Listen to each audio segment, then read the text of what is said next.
Ketika three, Masa skill sir. okay, Alright. okay, 3, 2, 1, action. Assalamualaikum and a very good evening, everyone. We meet again on Real Conversations with Anita, a mental health podcast brought to you by Iltism by Ikunas and Miasa Malaysia. And today it is a special episode, not only because it is the last episode for the show before we take a 1 month break, but also because today, for the first time on Real Conversations with Anita, we are live from our studio. So after 21 weeks, guys, of weekly episodes, we would like to take this break and we would like to give way actually to a couple of things. The first one is our newest or most recent podcast with Shock Astro called Anjakan Dogma. You can catch our show with my show with Diana Danielle, where we are co-hosting, and we will be talking about the mental health landscape and the political realities, which is aired every Friday at 12 noon on Spotify, Shock, and Apple Podcasts. And we would also like to give way for our other show on Zion Radio Astro, going into our third season, Alhamdulillah, where we will be interviewing peers and families, which is live every Tuesday at 12 noon. So the third season will begin mid of July. So DJ Din will be moderating the show, and I will be present weekly as the permanent guest. And of course, our TV segment with Suka TV for their How program, which is currently we're doing it currently once a month. So don't forget to tune in to learn more, and together we can do more to support one another, and most importantly, to end stigma and discrimination with these important and crucial steps of normalizing mental health and mental health struggles. Now, for this last episode, folks, we will be unpacking taboos surrounding mental health, and of course, to honor the stories of individuals who have contributed tremendously in or within the impact space. And our topic for today is from care partner to advocacy, fulfillment, and purpose driven. And so we are thrilled, humbled, and excited to have with us Miss Alicia Othman, a clinical psychologist and also the managing director of Thrive Well, who is also a dear friend of mine. Thank you so much, Alicia, for being here with us today. Thank you so much for inviting me, and it's a pleasure to be with you today. Finally, Yeah, right? Finally, yes.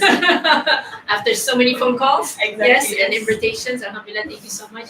And especially for being here today with everyone live Yes. on Miasa Malaysia's YouTube channel. So thank you so much. Now, Alicia, tell us a little bit more, especially for those who may not know you. What are you currently up to? Maybe some recent things that you're learning or doing for yourself. Okay. I'm a trained clinical psychologist. Like for the past 2 to 3 years, Yeah. I guess I've been busy trying to find inspiration on how to build systems of mental health. And I think this, I mean, there's both the personal part, which is I'm personality-wise, I love things that are abstract and conceptual. Anything like, hey, like a problem that needs to be fixed. But I think professionally, I like to link it to also seeing how can we identify time, cost effective for mental health and interventions that are scalable. And that's not an easy answer. So I guess it keeps my, the personal side is like, hey, problem solving, but the professional side, it's still a lot of work, and I think we still have a lot way to go. But I think with the different partnerships that we have, for example, with Miasa and the other, industry players, I think that's what keeps me awake, but also keeps me excited during the day. Yeah. Right. But what about other things for you, like hobbies? I don't know, self care, coping mechanisms that are maybe funner. Well, I like to read. Okay. Yeah, reading. Yeah, I know it's very like, oh my gosh, like No, but it's so interesting though. The irony is most people that come on our show, they all love to read. But it's Yes. important, kan? Yes, it is. Other than reading. Do you read fiction, non-fiction? Both. Oh, both. Yeah, both. Good balance. Good balance. Yeah, good balance. Okay. Just that I think now is the attention span. So now I have to do like 5 pages. Yeah. I used to be able to like do like a The whole book, the whole book and all. Yeah, But now time is also the challenge. energy. I think energy. I like Do you do sports? just going to the gym, but not as regular. I would love to be more regular.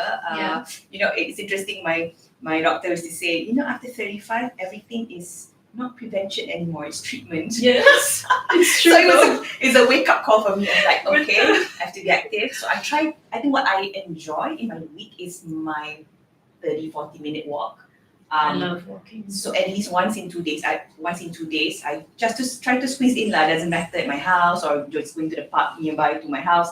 That 30 minute, I think that really helps me. Like it's kind of a grounding time for me, and just to sort out all these thoughts in my head, and just to be out of the house. I think that's very important. Yeah, I guess that, and I listen to a bit of music. Here and there. Yeah, here and there. I used to perform. Occasional wedding singer. Really? Oh my god, I Occasional, never. Yeah. Okay, folks, I never knew this about Alicia. But I've Sing a not bit, had sing a that bit. time. A bit. Okay, I'll try. Oh my god, okay. Oh my god, live. So this is lagu Cari Makan. So Okay, a lot lagu of Cari Makan, okay. the weddings. Singers will sing the song or yeah. perform the song. Okay. Sheila Majid. Sheila Majid. Okay. Okay. Sikit dah. Like I said, I'm amateur, bukan professional. Alright.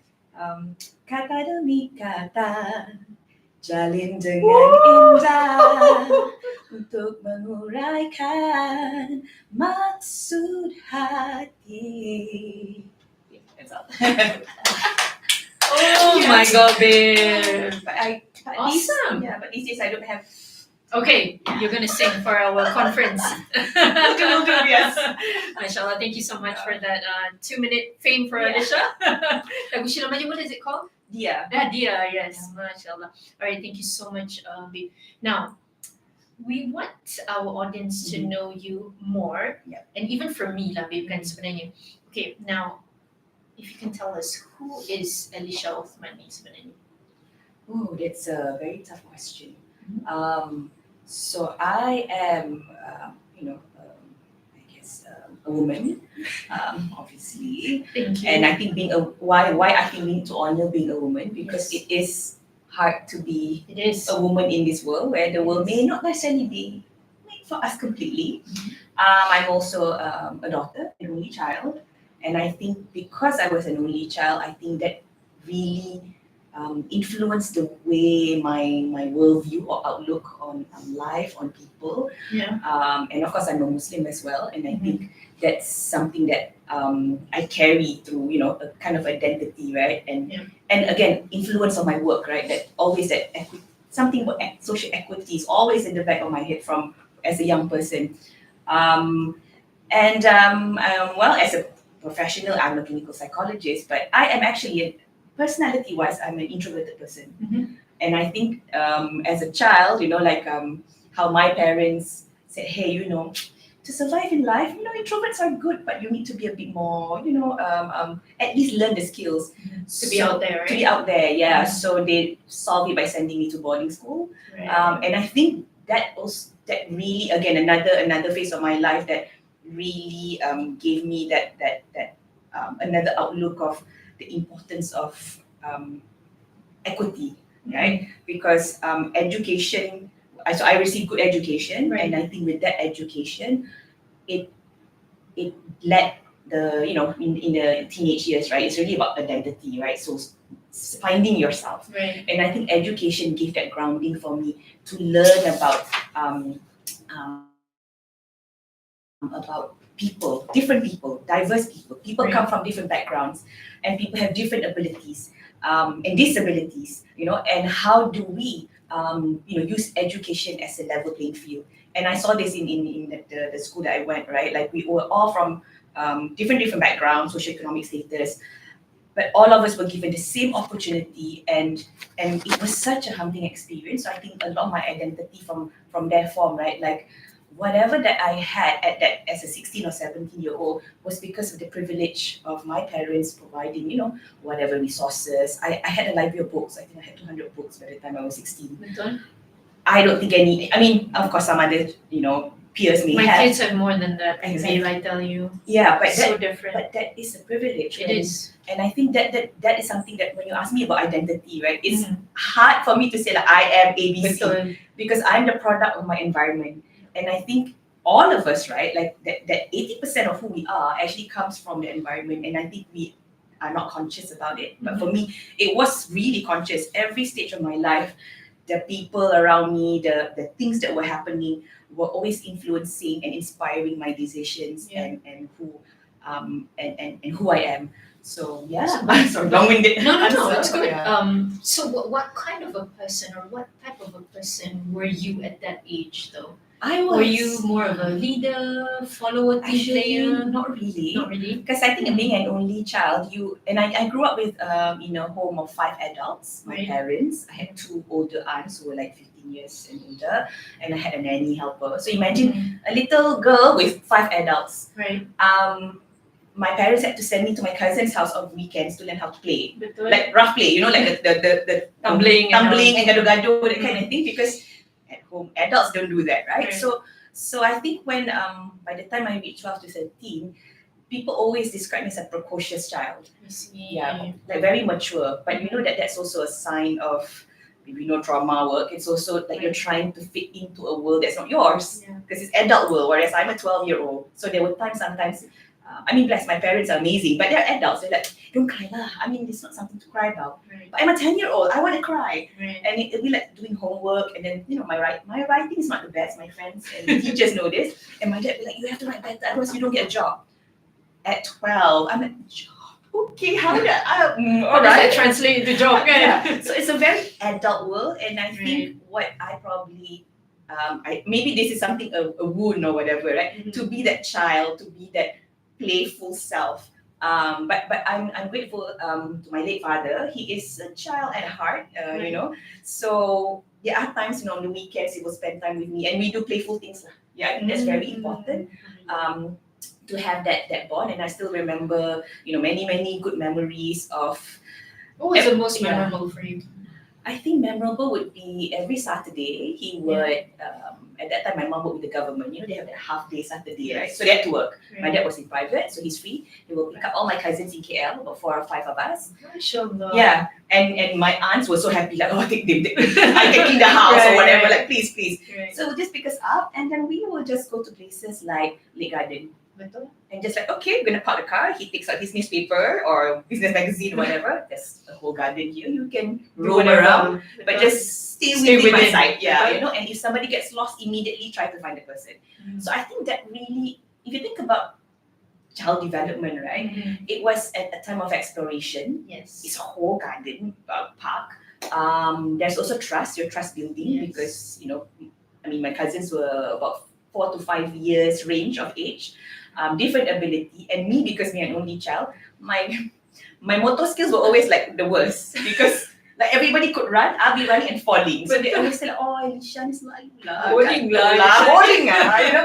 But I guess they accept me for who I am, kan? So I think that was a really good that's I think my most memorable memory, because it was time with him. So he will also sometimes join us in the play. Okay, like 10 minutes to open that. Okay, then he will sit at the corner. But I think just giving me the opportunity to be a child, and free play. Betul. I think this is something that somehow in this society we've gotten, just free play, like whatever. We create games from nothing. It builds creativity, innovation, macam-macam sebenarnya. And of course, there's the conflicts you will fight, but which is only normal. and then you resolve it, and you come up with an interesting game, and then you get so exhausted by 3 o'clock. And it's so much fun at the same time. Exactly, fun. And I think this is something that I think a memory that I still keep to this day, because it helps me to build to emphasize social connections in everything I do, whether personally or professionally.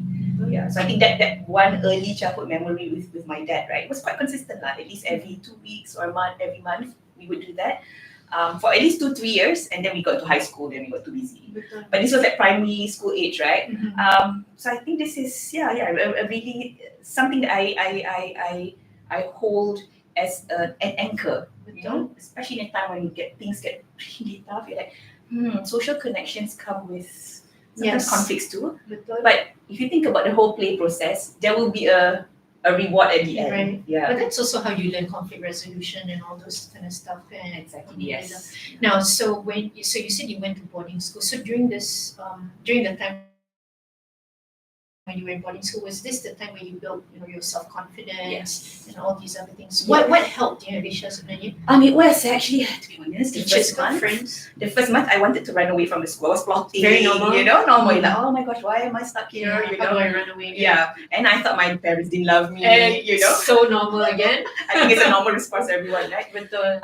But I think it goes back to the friends and I think the teachers as well. So I think I was very lucky that the teachers were, I would say they were true educators. They were not just teaching the subject, but they actually tried to nurture and they actually, and I think this is because the class size is smaller, about 18 to 20 students, they were able to know the life, the family of the student, right? So they know each student and not just from the academic ability, but even, at that time you're 16, it's more like a trait, not personality, but kind of, okay, you're a bit more introverted and extroverted, this one. So when they come into the classroom, they really look at the whole person. And like I said, because the instruction or whatever, the academic part is a level playing field, right? So as a student, even though I'm privileged, I feel like, I come from kind of an urban setting, but some of my friends from rural also brought in their strengths. Yes. So what I learned in I think boarding school is humility. Sangat. Yeah, because I realized like, oh my gosh, like I had all this tuition books whatever and I got an A. But all of them didn't have all of that. And they still got an A and probably more. And you're like, so actually I'm biasa je lah. It humbles you. Yeah, so I think that's important thing, and to see that everyone is equal if given the right opportunities. Definitely. I think that's such an important point. You want to give a shout out to your school? Yes, it's a College Hasan Saad. Yes. I was a pioneer batch. That shows how old I am. How young you are. And I think and after that I went to the A-levels college Matrikulasi Hasan Saad, or now known as College SNVM. I think both these colleges have really instilled, like I said, the sense of teachers as educators. I think that is so important, and I saw the recent SPM results. You guys are still in the top 5. I guess so. You guys still are. And I only hear good things about KYS, and I really like how it's also so well-rounded. That means it doesn't just focus on academics only. I think this is so important, especially in our world today. Exactly. So thank you so much, Alicia. That was a lot that you just shared about your upbringing, privilege, like what you said, Ken, and then also highlighting the fact that other people don't have it as much, and yet they can still perform. Alhamdulillah.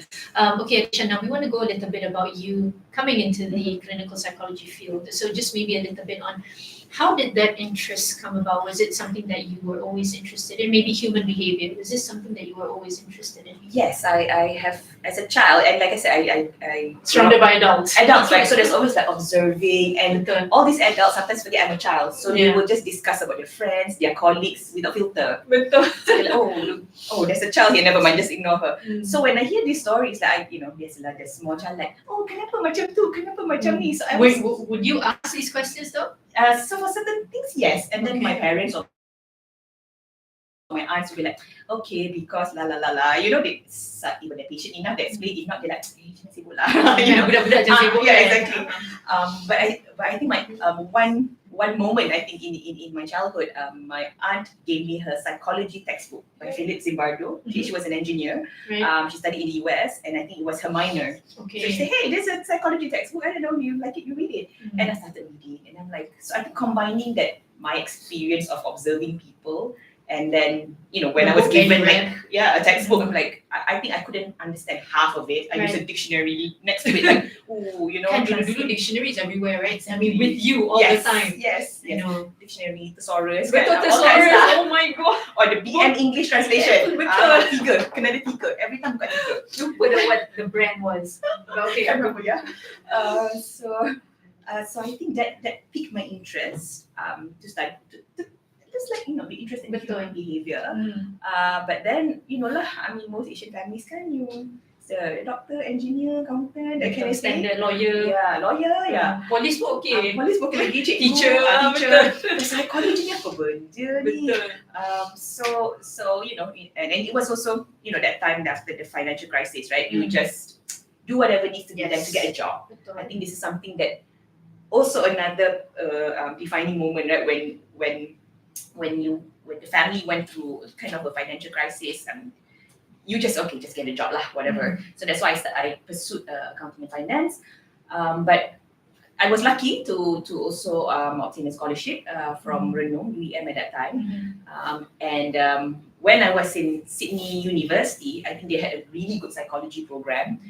And on the days when I'm not attending the other classes, there's how the old school universities, the lecture halls are big and they don't really take attendance. Yeah. So I would pass I think it's the arts / psychology faculty, and I'm like, oh, there's a psychology lecture. So I would just go in? I would just go in, and they don't check Yeah, attendance, right? You just sit at the back. Betul. So I tried to find from my friends who did study psychology, right, where are the classes. So I just attended these grand lectures, not the tutorials. Yeah. Because not they'll know you. Yeah. And then in the library, there's always a psychology section or social science, like in general, social science. So I was doing that more than actually studying accounting finance. I think that showed sometimes in my results. But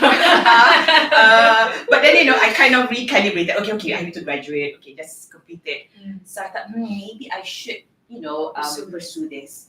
So then I took 5 years to work in strategy and corporate finance, save up. And in the third year when I was working, I'm like, okay, maybe I want to do this seriously, right? That was 2005, and my father passed away from cancer, and I think that really gave me like a what do you call it, like a Wake up call. Because I was doing corporate finance similar to my father, and like, do I really want to do this? I mean, and I think what was fortunate, I always see this as silver lining, right? I spent quite a lot of time with my father before the 2 years before he passed away. The Monday hospital, that kind of thing, right? So we had a lot of conversations, and he always said, it's not that we want to force you to study accounting or finance. It's something that's safe, and actually we just want to ensure that with education you can make the right decisions in life. That's all. Yeah. So actually, you nak jadi penyanyi ke? Because he knew I was singing. I nak penyanyi ke jadi apa ke? It's up to you lah. Right. So I think with that, it really bolstered my confidence, because then I finally had a conversation with parents. Oh, you're not forcing me to become an accountant because you're an accountant. I said, no, it's just that this is the path that I know, but after this, your life is yours to decide. So I start saving up, and I reached out to Dr. Alvin Ng, UKM. Literally call email. Seriously? Yes. I need to know. But you knew he was a psychologist, I knew he was a psychologist. I think I saw his profile somewhere. I think he was on a radio show. And no one in my family studied psychology. No one I knew became a clinical psychologist. Studied psychology, but they did a million other things. So I literally sent an email, and he responded, and I went to UKM to meet him, and literally had spent I think 1 or 2 hours just trying to understand what the industry is. And I think it was good that he gave a very honest insight. Like, you're not going to be doing as financially as well as in corporate. This is something that you must do with heart. Right. Yeah. So not just your brains and all that would be good, but you need to have the heart as well. So I'm like, okay.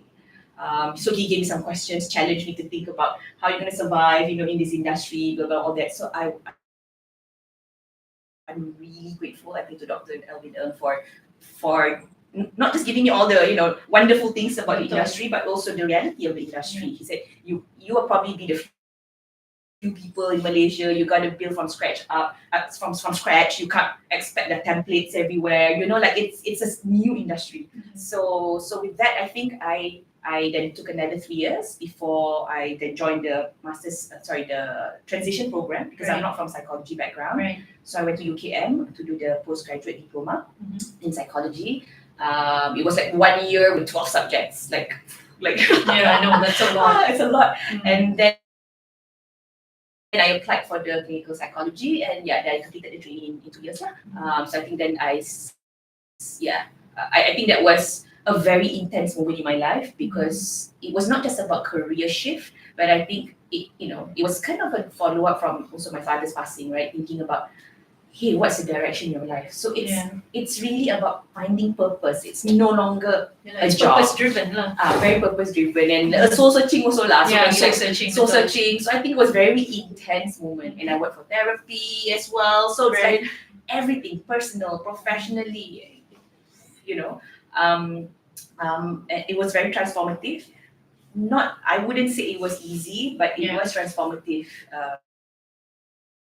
indeed. And I think that was like the second phase of Alicia. I think the first phase was like, okay, education is important, the Right. equity, but I think the second phase of who I am is that, hey, I think bringing my prior experience and also more forward looking to this bigger purpose. Yeah. Almost like a quarter life crisis lah. Kan? Okay, maybe Dia macam bunyi-bunyi macam tu. yeah. Yeah, but of course, I mean, your dad's passing is a big Yes. thing. Yes. Yes. So it's understandable if it is indeed a quarter life crisis, right? Yeah. But I like it. I like it. So searching purpose. I mean, just listening to your story, it does sound like that, Yes. right? So thank you so much, Alicia, for sharing that. So we'll come back to you, and we're not taking a break for the live session, but I just wanted to share with all of you who are listening right now. So we are still within our early bird pricing for our International Stigma Conference. Our International Stigma Conference is happening on the 23rd and 24th of November at Primera Hotel Kuala Lumpur, and the early bird prizes for our Miasa Malaysia members are 300 ringgit, and for our NGO friends, social enterprises are the same as well, and for our corporate partners, corporate friends, and also the public it is at RM 400 right now. So the early bird tickets will last till the end of the month, and we also have special prizes for our B40 friends, which is at 180, and also of course for our students at 150 ringgit. So you guys can purchase the tickets from any of our social media platforms, or you can contact us directly at 0379321409, and all the information pertaining to our conference will be up on our microsite soon. Tetapi for now we have it all over our social media as well, so please do check it out. And if you feel that you have friends or family members that are interested, or maybe do not have the funds to purchase the tickets, we are also giving away currently 10 tickets at no cost for anyone that is interested as well. So you can just like and share our social media posting, and also comment on why you would be interested to be part of this conference, inshallah. Okay, so Alicia, coming back to you. For the second segment, we want to talk a little bit about the work that you're currently doing with Thrive Well as well, and also about your personal experience caring for your dad as well. So maybe let's begin a little bit with your father, with your late father. So tell our audience, Manisha, a little bit about your dad. What were his challenges, and how were you during that time supporting him in this journey? Yeah, my father was my late father was diagnosed with colon cancer at the age of 49. So that was 1999. Sorry, 1999. Yeah, I was about to complete my A levels at that time, and it was definitely a turn our lives upside down, right? When you receive that kind of diagnosis, and I would have to say my mother is actually the anchor in this whole time, right? Trying to put down to what are the practical things, like in terms of treatment, in terms of getting also the social support, and any other things. I think the extended family and even my neighbors really supported us during that time. And I think he survived for 5 years. So statistically, they call him a survivor, because he passed that 5-year mark. And he had many different types of surgeries, chemotherapy, and I admire his strength, I think, and fortitude. Like really, like, hey, I trying to be as positive. He fought all through. But of course, there's ups and downs, and I did see, that at times he was sometimes feeling defeated. Showing a bit of that macam depressive symptoms, but not necessarily depression per se. But I think it's a natural reaction, right? And it was initially, for the whole family, it was difficult. But I think what really kept us together was back to that social connection that I mentioned, right? From extended family helping, and I think my neighbors helped. For example, there was one time he had to go through surgery during Ramadan. We were in the hospital, in the heat, trying to take care of him and all that. And my neighbors would send food for buka puasa. Simple gestures. gestures like that. And my mom was still working at that point, and I then had to go to Australia to study, and I think a big part of it, I felt a lot of guilt as well, like should I go, should I stay? But I think we had that family. I think what we've learned as a family is having the family meetings, communications. I think previously we had discussions, but it was not as structured as that. So I think we always say there's opportunities in adversities, right? When you have to go to that, we began to have more family meetings. Like, okay, what needs to be done? Who needs to do that? What? And then I still had one aunt who was staying with me. So okay, what do you have to do? What kind of it's laying like it all out. laying it all out. Yeah. And I think he what kept him through, of course, he said, hey, I want to see you graduate, so and he spent a lot of time with friends, and even his friends would come over to our house. Like, so I think my mother is amazing, right? She made sure like the house is ready to entertain guests. So even in my father, I still remember that one time I think he had a bit of pain, right? So he couldn't really sit up properly.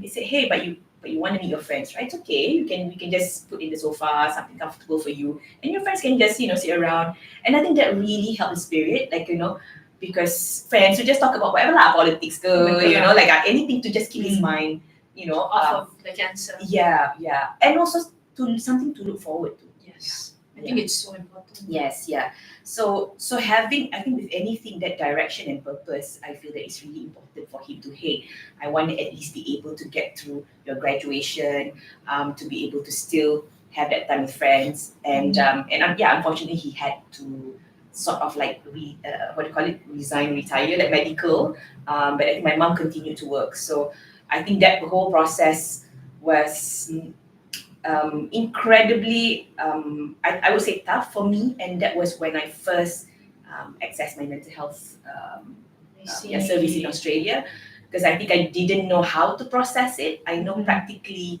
how it needs to be done, but emotionally, right? Were you sharing it with anyone during the time about your father's condition, other than family? I guess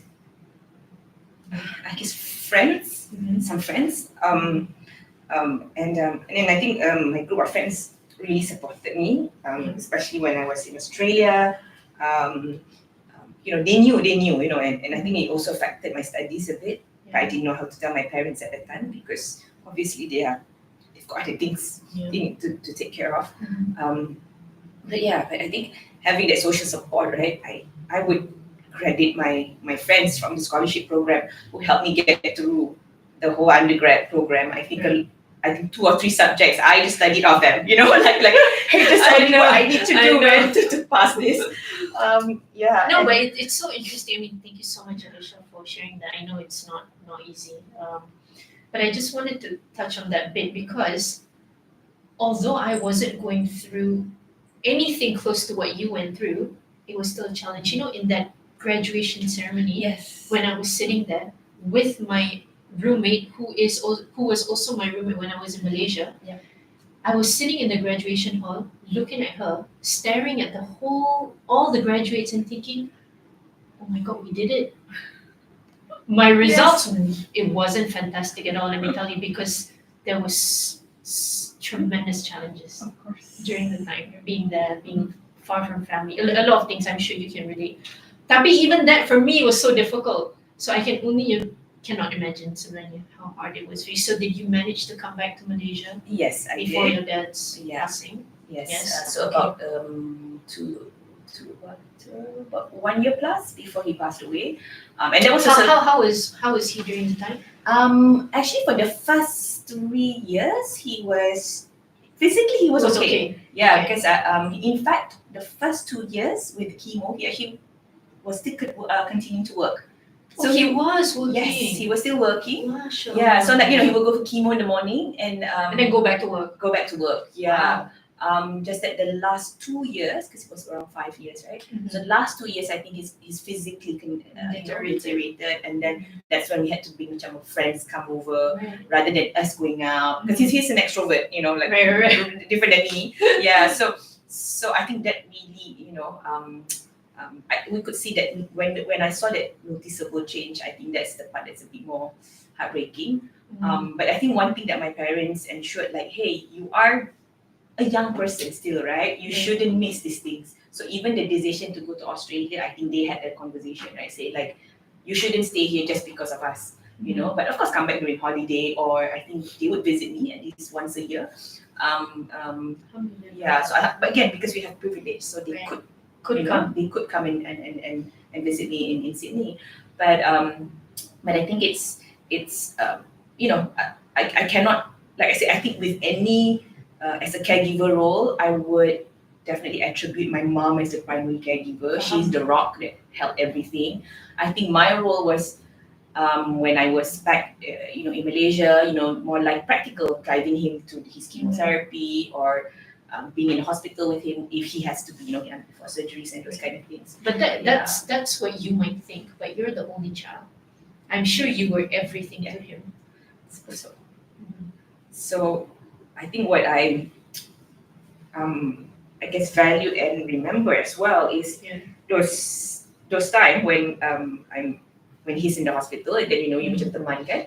So I think we had I think if it's not for the fact that he's in the hospital, we would not have had those really deep conversations. Betul. Yeah, and conversations which surprised me as well. Macam, oh gosh, like because I think for him it's like, hey, I know my time is ending, right? Really So might as well just have this conversation. Right. So nothing to lose. Yeah, nothing to lose. And I think that's something that I value till today, and a lot of things it's like wisdom, sharing, I also, and I think a lot of it is also as a young person, right? I mean, as a child, sometimes you wonder like, kenapa lah, mak ayah buat macam ni, kan? So I think a lot of that was resolved in that time when I was, spending that time with my dad in the hospital. That's also a privilege, right? Then Yes, because not a lot of people get that opportunity at all. Yeah, because I'm alhamdulillah, I'm very very bersyukur that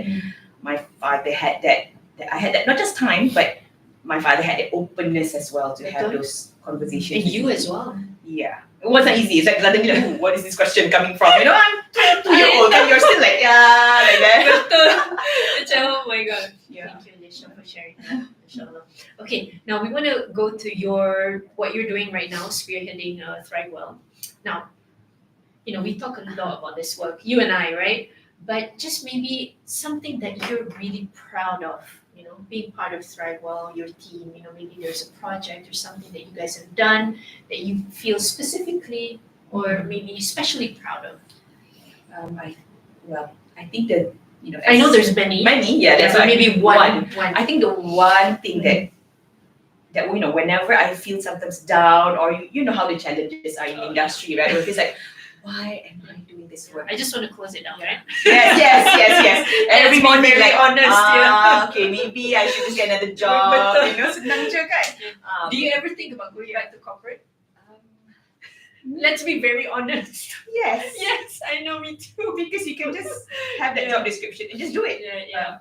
But so I think that's why the one thing that that I find it's inspiring and rewarding at the same time is when we see the families that we work with in the PPR under our Keluarga Akrab Mencapai Impian program, or kami, is that they've stayed with us for at least 2, 3, some of them already in the 5th year.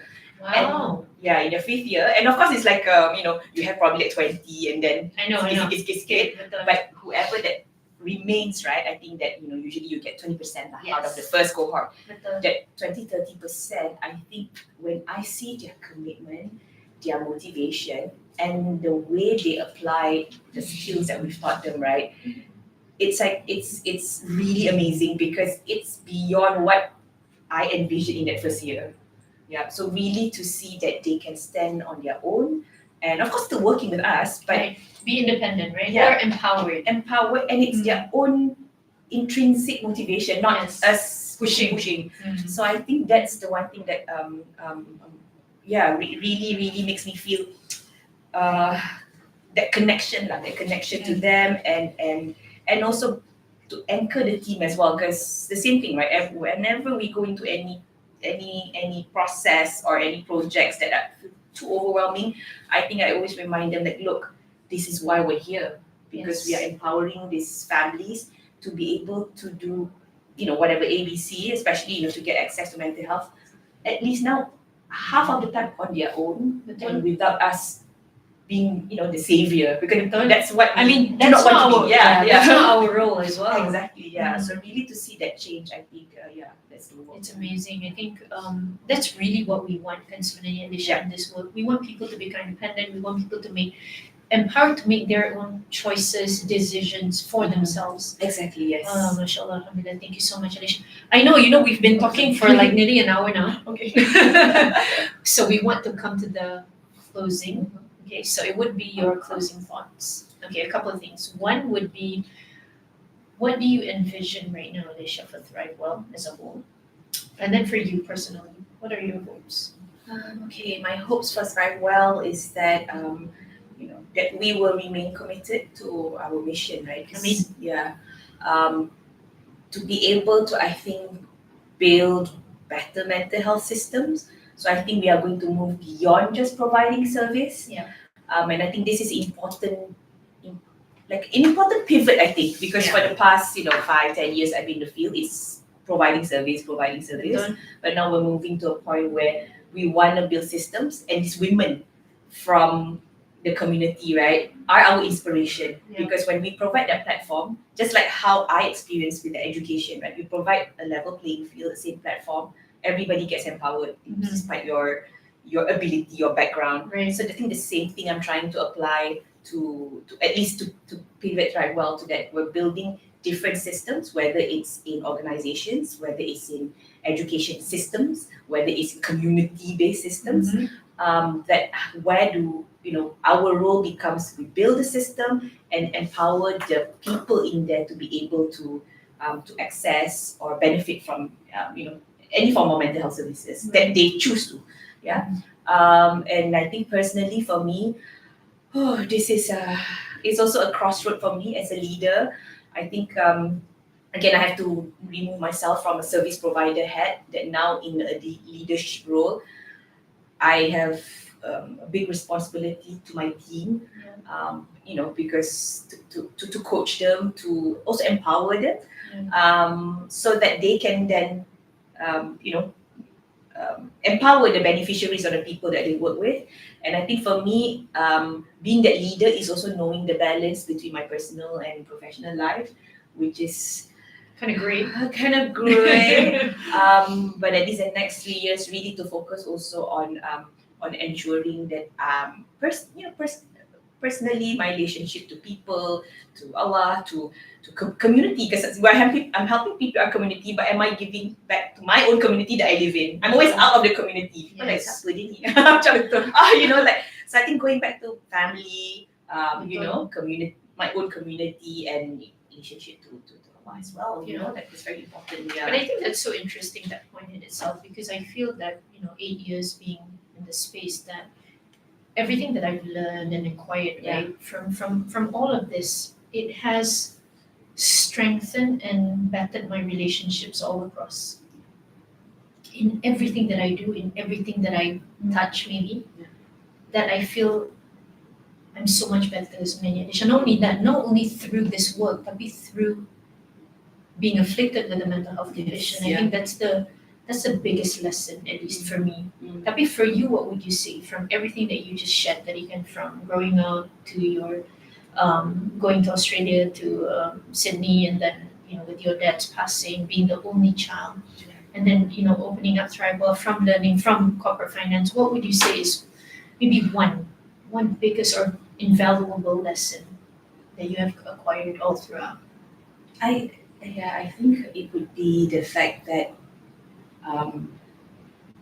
that privilege is your responsibility. Oh my God, that's so true. Because again, the sharing of my story, right? A lot of them are good. It's always good stuff, like only child, you get everything. You have cousins, you have good school. Like somehow it seems like almost too good to be true. Right. But yeah, there are challenges as well to having that privileges, and that, like I said, so when you have privileges, it comes with challenges, but it also means you have a responsibility. Yeah, it doesn't have to mean responsibility to volunteer or to do charity, but you have to use that privilege responsibly. Yeah, and I think that sometimes it's a challenge for me. Like I forget, like kita kan manusia kan. Sometimes macam, Betul. I have all of this, like I have to Do I check even myself. need to, Yes. etc. Right? Yes, and I think that's always like, when I say the personal part of myself is like gratitude, Check and balance. check and balance. Of course, you need to have enough to be Yes. human, but how much is enough? And I think Yes. that's a question You'll never know though. Yeah. You can never know. But at every part of your life, I guess it's the same with you, right? Like you said, Sama. So how do we? It's a continuous process lah of being, of being a better human, inshallah. Okay, last message for our audience. Silakan. Okay. I hope by sharing my life story, I would like to inspire other people to think that you don't have to be afflicted with mental illness to access help. Just like in my story, grief is sometimes even more prolonged. As you can see, I still experience grief. We are humans and we have a lot of mental health challenges in our everyday life. So please reach out for help when you need it. At the very least, reach out to a friend first before, if you're afraid, to see a professional, reach out to a friend. But after that, please get support, because I think in the sharing of all these stories, it's really getting that access. And if you have the privilege, please use it to help other people as well. Thank you so much, Alicia Othman. That was a good wrap up. Thank you so much, babe. Truly appreciate it. Alicia is a good friend of mine. Not only that, she's also one of my support systems. Anything I vent to her, one of the people that I go to. So thank you so much, Alicia, for being with us today, especially wrapping up our last episode, folks, before we go off for a 1 month break. So we also need to take care of our overall well-being. Yes, so we're taking off for 1 whole month. So thank you so much, everyone, for for your continuous support, for sharing all our podcast episodes and everything else that we do at Miyasa, and of course our friend Thrivewell and all the NGOs, especially CSOs that do a lot of work within this impact space. So thank you so much, everyone. We hope you found this beneficial. Please continue to support us on Spotify and also Miyasa Malaysia's YouTube channel. This is Anita signing off as your host on Real Conversations with Anita. Please take care, everyone, and please take care of one another. Bye.